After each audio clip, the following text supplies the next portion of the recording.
নমস্কাৰ, মই মজিদ। বন্ধুসকল, পলকতে চাওক আজি 9টা গুৰুত্বপূৰ্ণ খবৰ।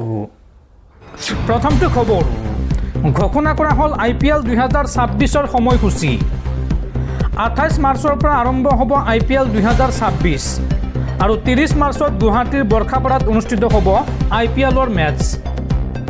এইবাৰ গুৱাহাটীৰ বৰ্ষাপাৰাত IPLৰ 3খন মেচ অনুষ্ঠিত হ'ব। 30 মাৰ্চত ৰাজস্থান ৰয়েলছৰ বিৰুদ্ধে চেন্নাই ছুপাৰ কিংছৰ মেচ অনুষ্ঠিত হ'ব বৰ্ষাপাৰাত। 7 এপ্ৰিলত ৰাজস্থান ৰয়েলছ বনাম মুম্বাই ইণ্ডিয়ানছৰ মাজত অনুষ্ঠিত হ'ব মেচ আৰু 10 এপ্ৰিলত ৰাজস্থান ৰয়েলছ বনাম ৰয়েল চেলেঞ্জাৰ্ছ বেংগালুৰুৰ মাজত অনুষ্ঠিত হ'ব মেচ। এই 3খনকৈ মেচ অনুষ্ঠিত হ'ব গুৱাহাটীৰ বৰ্ষাপাৰা ষ্টেডিয়ামত। পৰৱৰ্তী খবৰ, জুবিন গাৰ্গৰ ন্যায় বিচাৰি থকাসকল আদালতলৈ যাওক। আদালতত গৈ তেওঁলোকে উকিল দিয়ক। ন্যায় আদালতে দিব আৰু আদালতে নিৰ্বাচন নেখেলে। জুবিন গাৰ্গৰ ন্যায় বিচৰা সন্দৰ্ভত এই মন্তব্য মুখ্যমন্ত্ৰী হিমন্ত বিশ্ব শৰ্মাৰ। পৰৱৰ্তী খবৰ, 12 মাহত 13 বাৰ কিয় মোবাইলত ৰিচাৰ্জ কৰিব লাগে? সংসদত কেন্দ্ৰীয় চৰকাৰলৈ এই প্ৰশ্ন সাংসদ ৰাঘৱ চাড্ডাৰ। সংসদত জনতাৰ ইছ্যু তুলি ধৰি সম্প্ৰতি খুবেই ভাইৰেল হৈ আছে আম আদমি পাৰ্টিৰ ৰাজ্যসভাৰ সাংসদ ৰাঘৱ চাড্ডা।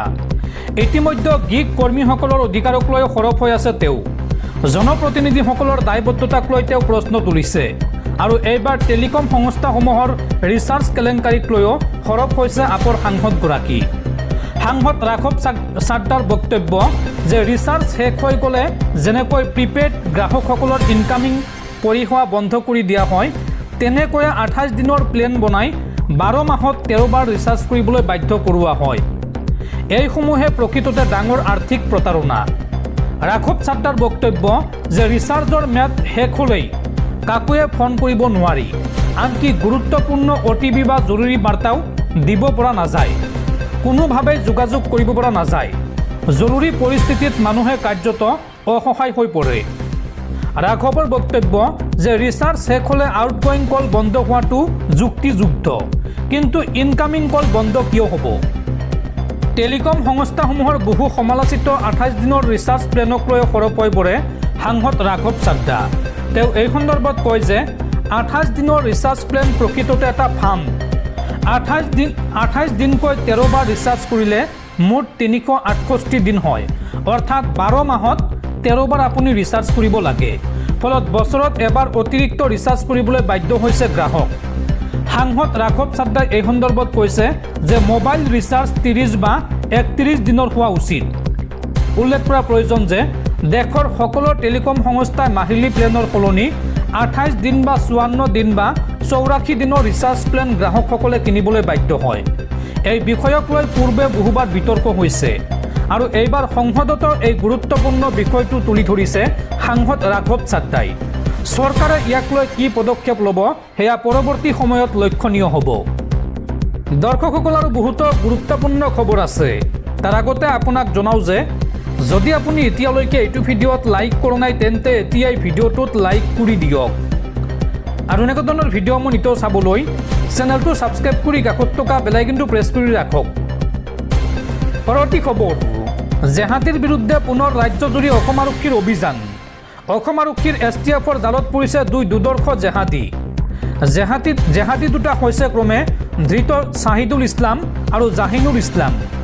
বৰপেটা আৰু বজালিৰ পৰা গ্ৰেপ্তাৰ কৰা হৈছে এই 2 দুৰ্ধৰ্ষ জেহাদীক।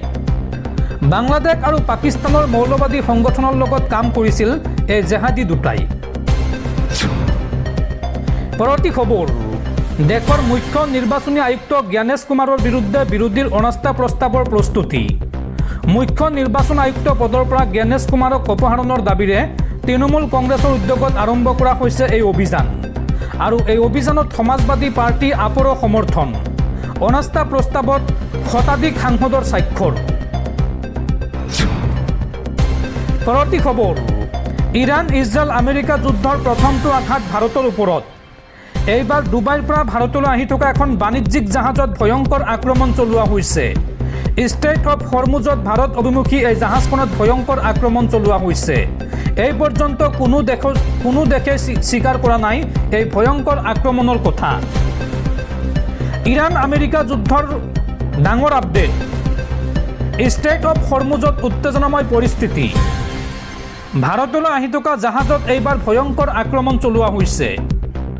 ডুবাইৰ পৰা ভাৰতলৈ আহি থকা থাইলেণ্ডৰ জাহাজত ভয়ংকৰ আক্ৰমণ। থাই কাৰ্গো জাহাজখন আহি আছিল গুজৰাটলৈ। জাহাজখনৰ 20জনকৈ ক্ৰু মেম্বাৰক ৰক্ষা কৰিলে ওমানৰ নৌসেনাই। ময়ূৰী নাৰী নামৰ জাহাজখনত কৰিছিল আক্ৰমণ। আৰু যুদ্ধৰ ভয়ংকৰ পৰিস্থিতিৰ মাজতে পোহৰলৈ আহিছে এই আক্ৰমণ।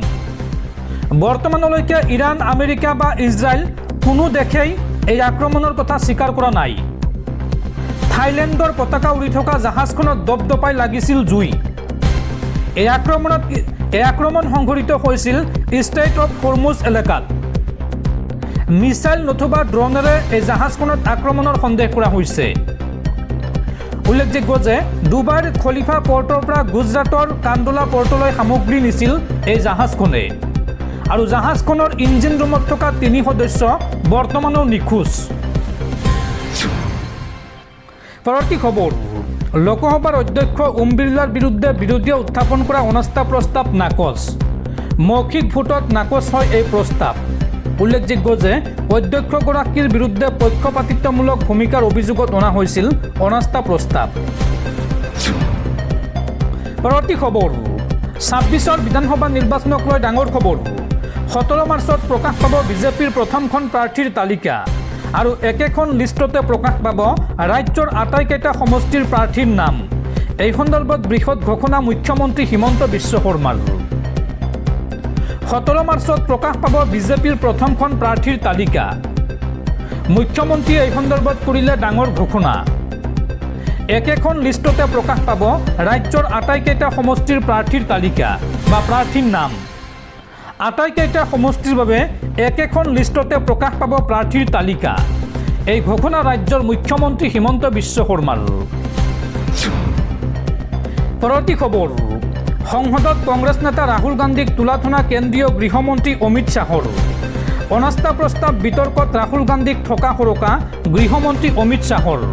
অমিত শ্বাহে এই সন্দৰ্ভত কয় যে সময়ত কথা ক'বলৈ সংসদত নাথাকে ৰাহুল গান্ধী। সংসদৰ সময়ত ৰাহুল গান্ধীয়ে জাৰ্মানী ভিয়েটনামত ঘূৰি ফুৰে। আৰু লোকসভাত কিমান সময় উপস্থিত থাকে ৰাহুল গান্ধী সেই তথ্য প্ৰকাশ কৰিলে গৃহমন্ত্ৰী অমিত শ্বাহে। অমিত শ্বাহে দিয়া তথ্য অনুসৰি ষষ্ঠদশ লোকসভাত 52% উপস্থিতি আছিল ৰাহুল গান্ধীৰ। সপ্তদশ লোকসভাত আছিল 51%। আৰু পঞ্চদশ লোকসভাত ৰাহুল গান্ধীৰ উপস্থিতি আছিল মাত্ৰ 43%। পৰৱৰ্তী খবৰ, ৰাজ্যত পুনৰ সভ্য সমাজক লজ্জানত কৰা ঘটনা। এইবাৰ প্ৰধান শিক্ষকৰ কামনাৰ বলি হ'ল প্ৰাথমিক বিদ্যালয়ৰ এগৰাকী ছাত্ৰী। গুৰু শিষ্যৰ পবিত্ৰ সম্পৰ্কত পুনৰ কালিমা সানিলে এইগৰাকী লম্পট শিক্ষক পুণ্যেশ্বৰ গগৈয়ে। গোগামুখৰ এখন প্ৰাথমিক বিদ্যালয়ৰ প্ৰধান শিক্ষক এইগৰাকী পুণ্যেশ্বৰ গগৈ। গুৰু শিষ্যৰ পবিত্ৰ সম্পৰ্কত পুনৰ কালিমা সানিলে এগৰাকী লম্পট শিক্ষকে। প্ৰধান শিক্ষকৰ কামনাৰ বলি হ'ল এইবাৰ প্ৰাথমিক বিদ্যালয়ৰ এগৰাকী ছাত্ৰী। গোগামুখৰ প্ৰাথমিক বিদ্যালয়ৰ প্ৰধান শিক্ষক পুণ্যেশ্বৰ গগৈৰ বিৰুদ্ধে এই অভিযোগ। বিদ্যালয় ছুটিৰ পিছতে কণমানি ছাত্ৰীক অপকৰ্ম কৰাৰ অভিযোগ। ভয় ভাবুকি প্ৰলোভনেৰে অপকৰ্ম কৰাৰ পিছত অভিভাৱকক নক'বলৈ ভাবুকি লম্পট শিক্ষকৰ। আৰু ছাত্ৰীগৰাকীৰ স্বীকাৰোক্তিত পোহৰলৈ আহে এই সকলো তথ্য। ঘটনা সন্দৰ্ভত গোগামুখ আৰক্ষী থানাত পৰিয়ালৰ লোকৰ এজাহাৰ দাখিল। আৰু ইতিমধ্যে আৰক্ষীয়ে আটক কৰিছে লম্পট শিক্ষকজনক। পৰৱৰ্তী খবৰ, ভাৰতীয় নৌসেনাত কৰ্মৰত পাকিস্তানী চোৰাংচোৱাক গ্ৰেপ্তাৰ। পাকিস্তানৰ হৈ চোৰাংচোৱাগিৰি কৰাৰ অভিযোগত গ্ৰেপ্তাৰ কৰা হৈছে নৌসেনাৰ এজন কৰ্মচাৰীক। উত্তৰ প্ৰদেশৰ আগ্ৰাৰ পৰা গ্ৰেপ্তাৰ কৰা হয় ভাৰতীয় নৌসেনাত নাবিক হিচাপে কৰ্মৰত এগৰাকী আদৰ্শ কুমাৰক। পাকিস্তানৰ হৈ চোৰাংচোৱাগিৰি কৰাৰ অভিযোগত গ্ৰেপ্তাৰ কৰা হৈছে ভাৰতীয় নৌসেনাৰ এজন কৰ্মচাৰীক। উত্তৰ প্ৰদেশৰ আগ্ৰাৰ পৰা গ্ৰেপ্তাৰ কৰা হয় ভাৰতীয় নৌসেনাত কৰ্মৰত আদৰ্শ কুমাৰক। আৰক্ষীৰ সন্ত্ৰাস দমন শাখা এটিএছৰ তথ্য অনুসৰি বহুদিনৰ পৰাই আদৰ্শ কুমাৰৰ চাল চলনত কিছু সন্দেহ উপজিছিল।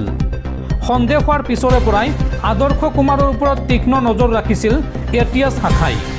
বহুদিনৰ পৰাই নজৰ ৰখাৰ পিছত বিষয়টোৰ ওপৰত সঠিক তথ্য হাতত পৰাৰ লগে লগেই আদৰ্শ কুমাৰক গ্ৰেপ্তাৰ কৰা হৈছে। এটিএছৰ তথ্য অনুসৰি আদৰ্শ কুমাৰৰ ঘৰ আগ্ৰাৰ কাগাৰোলত। আদৰ্শই কেৰালাৰ কোচিত দক্ষিণ নৌসেনাৰ কামাণ্ড হিচাপে কৰ্মৰত আছিল।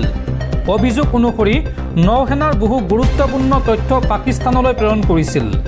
পাকিস্তানৰ গুপ্তচৰ সংস্থা ISIক ভাৰতীয় নৌসেনাৰ বহু গুৰুত্বপূৰ্ণ তথ্য প্ৰেৰণ কৰিছিল এইগৰাকী আদৰ্শই। এটিএছ শাখাই আৰু জানিব দিয়ে যে গ্ৰেপ্তাৰ কৰাৰ পিছতে আদৰ্শৰ মোবাইলৰ পৰা বহু নথিপত্ৰ উদ্ধাৰ কৰা হয়। ভাৰতীয় নৌসেনা সম্পৰ্কত গুৰুত্বপূৰ্ণ তথ্যসমূহ ISIক গোপনভাৱে প্ৰেৰণ কৰিছিল আদৰ্শই। মোটা অংকৰ ধনৰ বিনিময়ত আদৰ্শ কুমাৰে নিজৰ ইমেইল একাউণ্টেৰে এই গুৰুত্বপূৰ্ণ তথ্যসমূহ পাকিস্তানলৈ প্ৰেৰণ কৰিছিল। কোচিত দক্ষিণ নৌসেনাৰ কামাণ্ডৰ ঘাটিৰ পৰাই আদৰ্শই পাকিস্তানলৈ প্ৰেৰণ কৰিছিল তথ্য। কেৱল ইমানেই নহয়, পাকিস্তানী গুপ্তচৰ সংস্থাটোৰ লগত নিয়মিতভাৱে আদৰ্শৰ যোগাযোগ আছিল বুলিও এটিএছ শাখাই জানিব দিয়ে। আদৰ্শ কুমাৰে ভাৰতীয় নৌসেনাৰ কি তথ্য আৰু কোন ঠাইৰ পৰা প্ৰেৰণ কৰিছিল সেয়া তদন্তৰ শেষত ওলাই পৰিব।